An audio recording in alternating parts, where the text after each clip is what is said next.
for the establishment of friendship on a firmer and more lasting basis, for the promotion of brotherly love and kind feeling, for the mutual benefit and advancement of the interest of those with whom we sympathize and deem worthy of our regard. We have resolved to form a fraternity, believing that thus we can most successfully accomplish our object.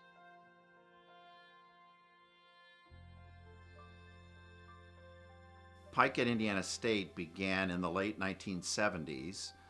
The fraternity had been trying to come to this campus for a long time, but there had been resistance to, as was the case on many campuses, resistance to additional chapters.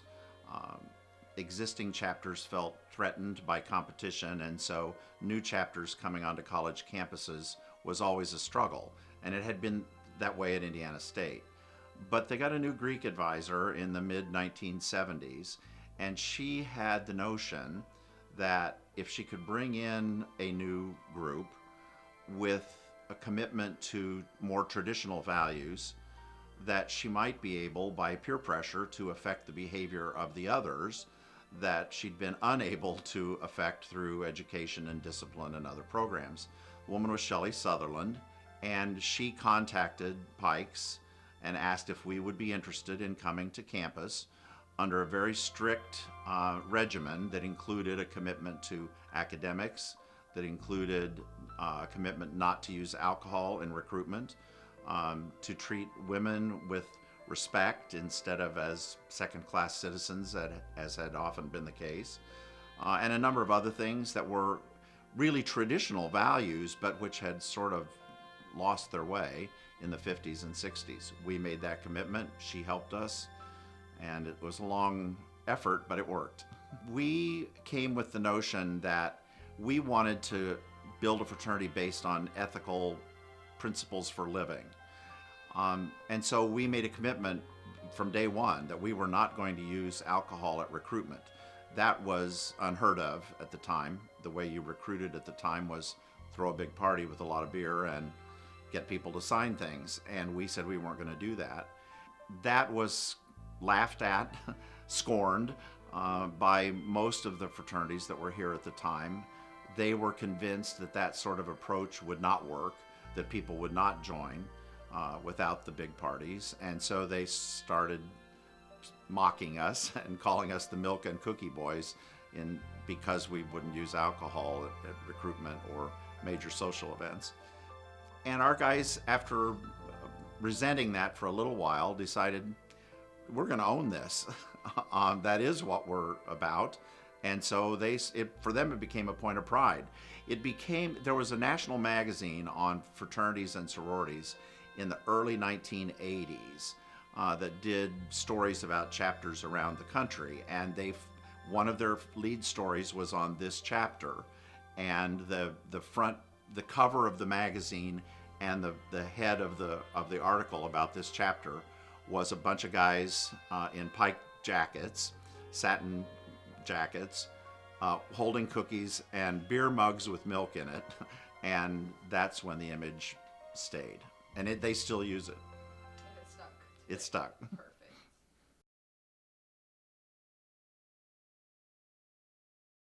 At the time that we came here, fraternity grades were not that good.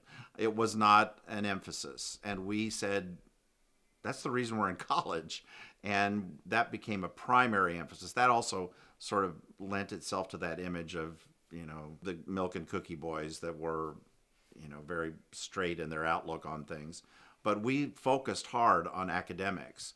And over time, that has affected the system. Now, there were other things that affected it too, as others began to realize how important that was, and that a college degree 50 years ago assured your success. A college degree today means you might have a chance to interview someplace, and you've got to prove yourself in the classroom.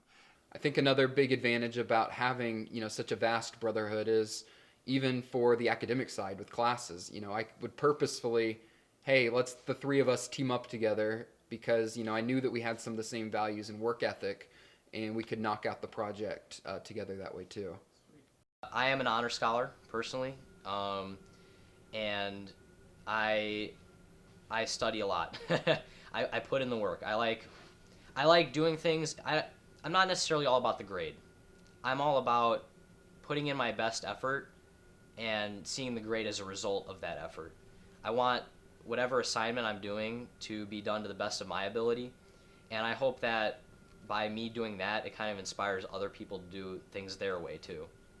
Becoming a quote-unquote scholar, has been a struggle for me, and then eventually, I was able to overcome that, and now I'm actually helping other PIKEs and other people around campus with their studies. So, yeah.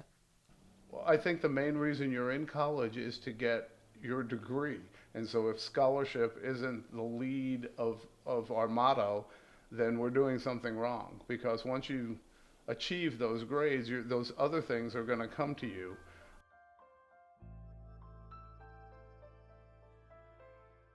The community service would be a big part of it. Trying to set an example of responsible behavior, even for kids that don't come to Indiana State, by things that we do with outreach to the high schools and junior highs and elementary schools, to show them that college kids can be responsible and they're not just the stereotype of let's go have a party. That's kind of a secondary effect of the things that we're doing, but I do think it is an effect when children can see responsible behavior in older young people as well. So through PIKEs here at State, I felt like I was really able to develop a lot of, my leadership style. I was able, to kind of try in the safe environment here, how to manage and lead different, events. And then that helped me then develop kind of to, where I am today. I've been involved in a number of leadership positions in our community, and those stemmed from my undergraduate involvement as well as through the international fraternity. Service has been a big part of my life, so giving back to the community and being an active member in Terre Haute as well as on campus and serving others has been an important value for me. This fall semester, I helped raise money for the Bethany House, a local homeless shelter. And for me at least, being able to, work volleyball concessions and then see the fruits of our labor. We bought a lot of toys for kids who, for Christmas, that weren't able to have that opportunity. So being able to find the opportunities necessary to make a change and then actually committing to them, that's important.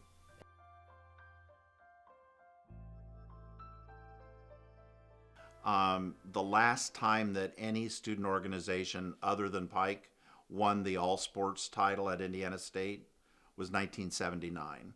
They've won the all sports title for 40 years straight. And that's the intramural competition. And as a coach now, coaching two different sports, one of which is baseball and then volleyball, getting kids, even college kids and stuff like that to be willing to sacrifice a little bit in playing sports and everything. You may not be the best athlete, but nobody can outwork you. I mean, you can have that mindset. And I think of someone like me, I wasn't going to surprise anyone with my athletic ability, but if I was going to go out there and play sports, I was going to have fun, because that's one of the best parts about it. But at the same time, I'm going to compete. And I think getting that competitive edge here, there's a pride, at least whenever I was in, and I'm sure it's still the same now because not much changes over the years. There's a pride that every time you walk out there and you have Pi Kappa Alpha across your shirt and you're going on the floor, you're not only just representing the athletic side, you're representing your entire chapter. And so there's a sense of pride that you're going to go out there and give your best, but have fun in the process and gain just another opportunity to gain brotherhood.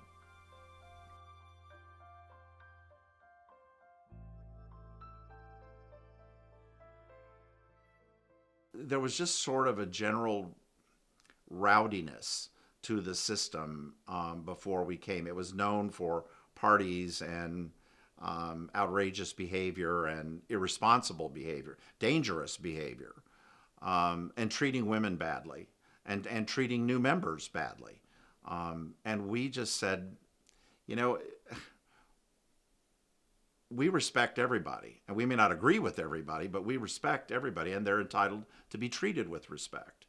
And it was sort of an alien notion to say, we're not going to haze people, because that was rampant on the campus at the time. And our attitude was, if I think enough of you that I want to call you my brother, why would I want to humiliate you or hurt you or embarrass you? It just didn't fit for us. We said we're going to do those things differently. We were laughed at for a lot of that stuff for a while, but we stuck with it, and I'm glad that we did. I think respect is something that is earned and not given, but it is certainly appreciated when it is given. And by being a gentleman, you open yourself up to other people in a way that allows you to gain new opportunities by just treating people nicely. And if people see that you're respecting them, chances are they're going to respect you back, and then you kind of build trust, and it plays off each other in that way. In today's society and everything, and as we've seen it continue to move on, I think that being a gentleman goes a long way when you're trying to find a career, when you're trying to find a relationship, when you're trying to find just your place in society. Being just a good person and everything, and respecting all walks of life is huge. Well, I don't think nationally our values are the same, because we have the same precepts that underpin the fraternity nationally and in each of the chapters. The question is, like any organization that is spread over a big geographic area, how closely they align themselves with those values. Every fraternity has similar values. They're ethics-based. The question is, do they live them, and are they able to live them? And we've been able to do that. We're fortunate. PIKE nationally is a very strong organization. We've got 230 chapters, and it's got a really strong professional staff that does a lot of good quality educational programming that focuses on ethical behavior. So we get that reinforcement. All of the chapters get that reinforcement. But it does make a difference what sort of advisement you have in each local chapter. It's like when I was in Boy Scouts. The Boy Scouts have a great program, but if you've got a bad scoutmaster, you're probably not going to have a good experience. And the same is true with the fraternity. It's got a great set of principles, it's got great programming and great staff, but it requires on-the-ground advisement support for it to work consistently through the years. It's kind of like coaching. You can have a team, you can have a group of guys that are very talented, and they can do a pretty good job playing basketball.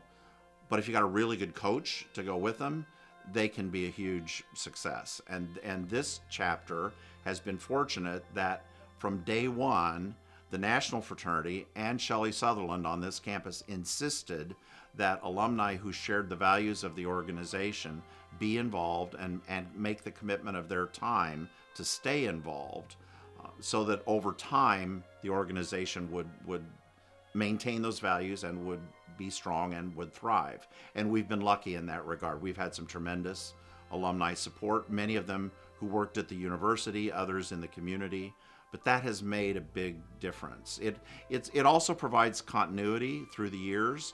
When guys come back, like today, there's an alum of the chapter who's back on campus. He was president when he was an undergraduate. He's bringing his son here to be a student at Indiana State just because of the tremendous experience he had and the alumni advisors that he worked with. And that matters. It makes a big difference, and we've been lucky in that regard.